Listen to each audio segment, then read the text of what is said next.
男人在散步时突然看到了可怕的一幕，一辆汽车竟然径直向他冲了过来。 巨大的冲击力一下子将男人撞飞了出去。然而，就在他尝试着起身时，没想到肇事车辆里居然下来了几名混混。随后，他们便淡定地来到了男人的身边。从几人凶神恶煞般的表情中就可以看出来者不善。这时，男人要跑已经来不及了，因为紧接着他就被几人直接扔到了汽车机盖上。一个小胡子甚至拿出来一把刀，男人吓得顿时身体一紧。千钧一发之际，突然远处响起了警笛声，这着实把几个混混吓了一跳。小胡子见状也赶紧收起了短刀。快点，回车。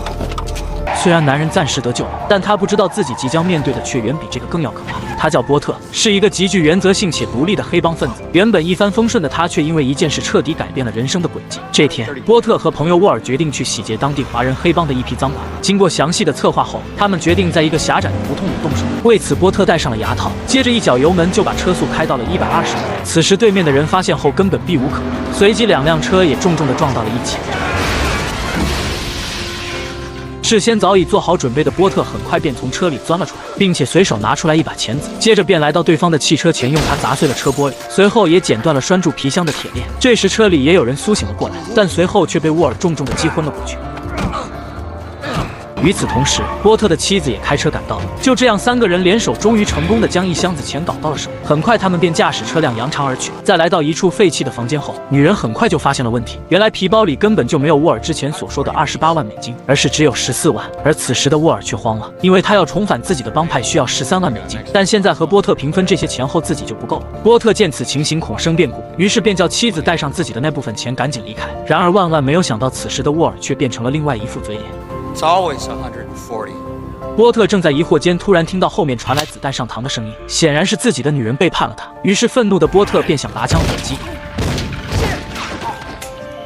没想到他的妻子却率先开了枪，显然波特受的伤不轻。这时沃尔在安抚女人的情绪后，便径直来到他的身边，接着便拿出一张相片，里面明明是波特和前女友的合影，但沃尔却用他欺骗女人，说他的老公出轨了。 此时的波特已经无法发出一点声音，沃尔见对方伤得如此之重，根本就没有生还的可能，于是便留下波特，随后便带着他的女人扬长而去。然而他万万没有想到，对方命不该绝。几个月后，波特终于重新返回到了自己的家里，然而此时他却惊讶地发现妻子已经染上了毒瘾，而且沃尔也抛弃了他。受此打击下，女人已经非常颓废，但波特并没有责怪他，因为他知道一切都是沃尔从中作梗。此时女人也开始抱怨起来，因为2个月前沃尔就偷偷地带走了所有的钱，消失不见了。除了每周派人给他提供毒品外，他们再无交集。其实波特仍然深爱着自己的妻子，所以他并不想看着对方再受此折磨，于是便把他关在卧室内，并没收了所有的真迹，并计划帮他戒掉毒瘾。然而波特却没有想到，女人的鞋底内还藏了一只，也因此断送了他的生命。第二天，波特很快便发现了女人的异常，他不敢相信，原来朝夕相处的女人就此离开了他。然而就在这时，门外却传来了敲门声，原来是一个混混给妻子来送真迹的。波特见状非常愤怒，于是一把便将他抓进了屋内。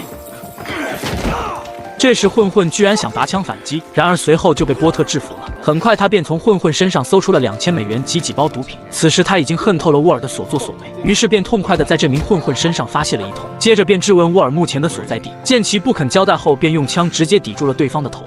Worry about me. 这时，小混混不敢有半点隐瞒了，原来他并不认识沃尔，他来此是受他的老板飞哥吩咐的。在要下对方的地址后，波特并没有难为他。 Thanks. 随后，他也直接来到飞哥的公司，但由于波特没有受到邀请，所以被前台老黑阻挡在外面。然而，很快对方便知道了自己惹上了不该惹的人。然而，波特貌似也踢到了铁板，因为此时房间里竟然有2名警察。在见到对方明晃晃的警徽后，波特却毫无惧色地从上衣兜里拿出几包毒品，接着便一下子扔到了桌上。这时，飞哥一下子便认出了这些东西是出自他这里，于是赶紧向2名黑警打圆场。在安抚了他们的情绪后，接着又将波特拉到了屋外，而波特也开门见山地提出想见沃尔。而对方在见到他凶神恶煞般的眼神后也慌了，于是急忙解释说自己并不认识这个人，只知道他是一名黑帮成员，而且他们从来都是单线联系的。见此情形，波特并没有为难对方，而是叫他转告沃尔，自己要向他拿回属于自己的钱。离开这里后，波特直接来到前女友的公寓里。当女人见到对方后，十分热情，并且非常高兴地将他带回到房间里，同时也将自己同样也叫波特的宠物犬介绍给对方。这时波特虽然感到非常尴尬，但他还是直接向对方打听了沃尔的去向。因为女人是周旋在各个黑帮中的高级交际花，所以一些有头有脸的人他基本上都认识。但同样一旦说出沃尔的住处，他也害怕遭到报复。然而在面对波特柔情似水的眼神时，女人还是破防了，最终还是冒着风险把对方的地址告诉给了他。然而波特得到自己想要的答案后便转身离开了，因为他知道自己此行危机重重。虽然女人十分愤怒，但他不知道此举竟给自己带来了杀身之祸。很快波特便出现在沃尔的卧室中。 Hi, Val. 这个时候他再去取枪已经晚了。No, it's not there. I took your gun. It's back here.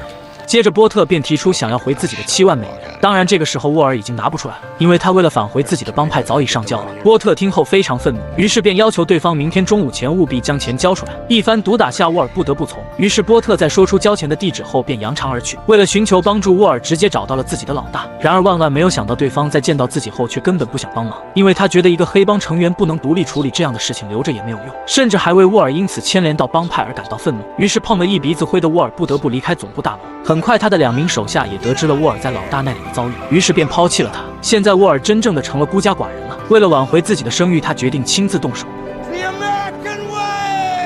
接着他便给华人黑帮打去了电话，告诉对方是波特抢了他们的钱，于是便出现了开头的一幕。然而就在他们打算用酷刑折磨波特时，却发生了意外。原来是那2名黑警及时出现，但他们来此并不是提供帮助的，而是从飞哥那里得知波特会得到一大笔钱，他们来此是为了瓜分这笔钱的，否则他妻子的死便会嫁祸给他。波特知道这些黑警的手段，于是不得不假意答应下来。不过他还是顺手偷走了1名黑警的警徽。然而他不知道的是，自己的行踪竟然被沃尔跟踪了。当波特返回到自己前女友的家中时，沃尔也随即知道了他的住处。然而就在他坐上电梯上楼之时，波特正好从公寓里走了出去，所以当他敲响房门时，开门的却是波特的前女友。此时沃尔以为波特就在卧室里，于是便押着女人走了进去。然而他怎么也没想到，这个波特居然是一条狗。眼看自己的爱犬被对方击毙，于是女人抄起棒球棒冲了过来，但力量上的悬殊很快使她败下阵来。几秒钟后，她便被沃尔擒获了，女人因此也遭到了沃尔的一番毒打。然而就在这时，房门却突然被人踹开，紧接着沃尔便被一枪击倒。原来是波特及时赶了回来，接着他继续补枪，使沃尔完全丧失了反抗的能力。他早已看穿对方不能交出他的7万美元了，于是便决定亲自向他的黑帮讨要。沃尔不相信波特能够为了这么点钱去和黑帮硬刚，所以便毫不犹豫地把总部的地址提供了出来，而波特也果断地将对方击毙了。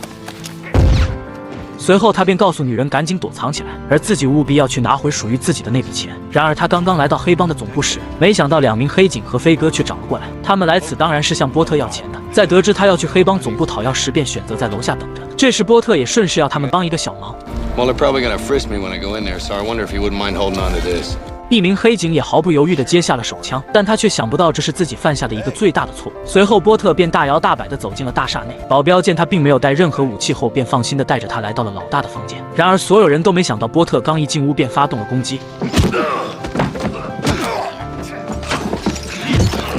2名保镖很快的便倒地不起。这时黑老大见此情形却丝毫不慌乱，他知道对方来此只是为了7万美元而已，但根据帮派的规定，他却不能独立做主，因为负责钱的是另外一个叫老白的人，而他也要向自己的女老板汇报此事才能做下决定。为了节省时间，电话直接打了过去。面对女老板，波特开门见山的提出了还钱的要求，否则对面的人将会失去生命。没想到女老板听后却鄙夷的笑了起来。No. 但他万万没有想到，对方却真的开了枪。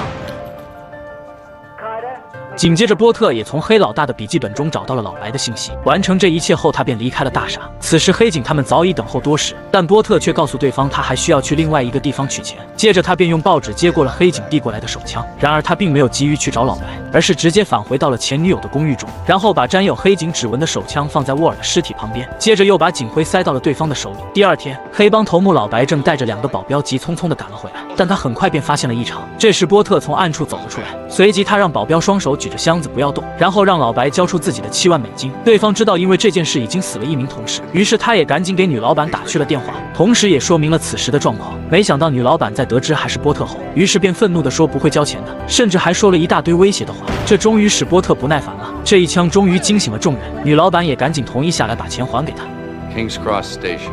Send one man with a blue backpack full of cash.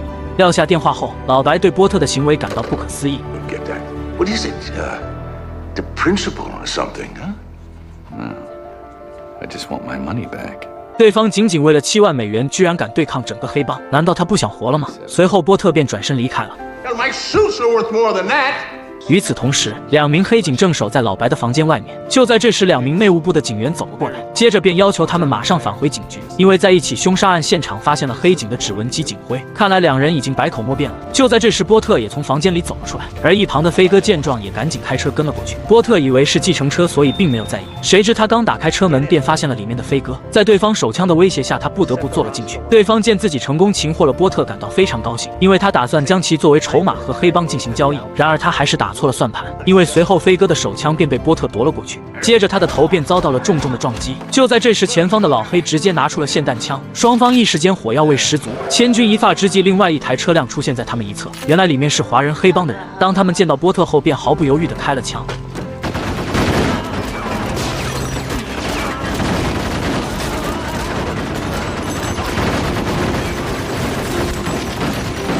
然而枪声一停止，波特却从车底站了起来，接着就对里面的人进行了还击。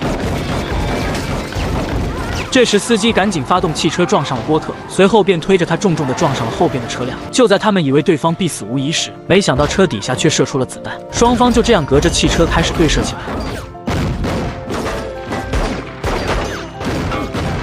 几秒钟后，胜负便已见了分晓。然而波特怎么也没想到车上的女人还活着。然而他大笑着开枪时，却发现已经没有了子弹，气氛一下子变得万分凝重。然而此时波特枪里同样也没有了弹药。见此情形，他便没有理会女人，而是转身离开。转天，交易地点的车站外面，此时早已经有黑帮分子等待多时。就在这时，一辆运货的卡车停在了他们中间。Hey, handsome. This is a loading zone. 然而他怎么也没想到，随后波特却上了他的车，接着便要求他将车开到另外一人的旁边，随后也把对方也叫到自己的车上。Taking a new position. Get in. 就这样，这两名混混最终被波特留在了货车的车厢里。接着他又重新返回到车站，很快另外一名混混又被波特控制了。同时他也从对方的身上得知卫生间里还有2名同伙。在将其击晕后，波特也来到了他的同伴藏身地点。不出意外的话，两人被轻易的击毙了。这时，在交易的站台上还有2人装扮成旅客，同样的，他们也被波特一一识破。不过他们的下场更要好一些，最终2人被赶进了随后而来的列车上，他们也因此成功的躲过一劫。接下来，波特便等待着交易人的到来。不过他并没有闲着，而是仔细打量着周围的人是否有异常，并且对嫌疑人进行了排除。不多久，负责交易的小帅也来到了站台上，同时他也带来了13万美金。然而他刚要离开时，却被波特叫住，他要求对方打开袋子进行检查。然而就在这时，刚才的那名女乘客却突然开了枪。原来她就是幕后的女老板。最终，波特成功的拿到了属于自己的钱，但不幸的是，他也身受重伤。就在他跌跌撞撞的走出车站时，却迎头撞上了外面等待的几名黑帮分子，随即双方便开始了对射。这时，司机见自己的同伴倒地后，赶紧开车逃跑。此时，波特却又再次中弹。现在的他已经是强弩之末，没走几步便一下子跌倒在地，无法起身。就在他以为自己必死无疑时，没想到他的前女友却及时赶了过来，最终将他成功的扶上了车。随即，他们也离开了车站。波特果然凭一己之力要回了属于自己的钱，但等待他们的会是美好的明天吗？此剧中。